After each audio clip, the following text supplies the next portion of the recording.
adding to all these interesting pressures on farmers and the shift in the economy is monetary policy. Now, usually people don't think of monetary policy as being particularly interesting, but I'm going to tell you, it drives a lot of history. Well, what did you actually spend at the store between 1880 and 1900? During the Civil War, the federal government actually printed what they called greenbacks, which was paper money, which was supposed to, in theory, represent a like amount of gold somewhere back in the treasury, but of course it didn't. But this was a way to circulate more money so that you didn't have all sorts of strange things happen to your economy. Well, now the government in the late 19th century is essentially cutting back on the money supply. In fact, by 1873, there is a national policy to restrict the amount of cash in circulation.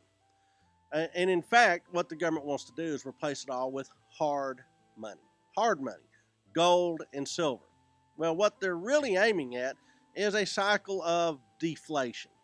Deflation will cause wages and prices to fall and theoretically increase the purchasing power of the people with hard money. So who likes hard money? Bankers, investors, and lenders, because it's tangible and it has a lot more stable value. Essentially, if you already have coin, you like having coin in circulation and as the currency of the nation. If you don't have hard money, then you're against it. See, money has to retain its worth and retain its confidence, or investors flee. So the way that you build that confidence is you have your money minted in things that are universally recognized as valuable, like gold.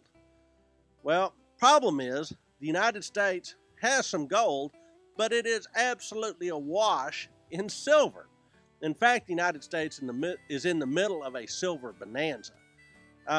As a result, farmers and laborers, the labor unions, labor movement, wanted some sort of increase in currency in circulation, which included some approach to Bi-Metalism, meaning both gold and silver in circulation. Problem is, how do you fix the value of silver versus gold? Well, while that debate is being had, the currency in circulation begins to dry up, and personal debt explodes because most everybody wants their debts paid in metal, not paper. Paper's out of circulation. There's not a lot of metal in circulation. People all of a sudden go into debt. Well, who's going into debt? Guess who? The farmers, because they are always borrowing against their crop. So this requiring payment in gold begins a real poverty spiral in the United States and in Texas.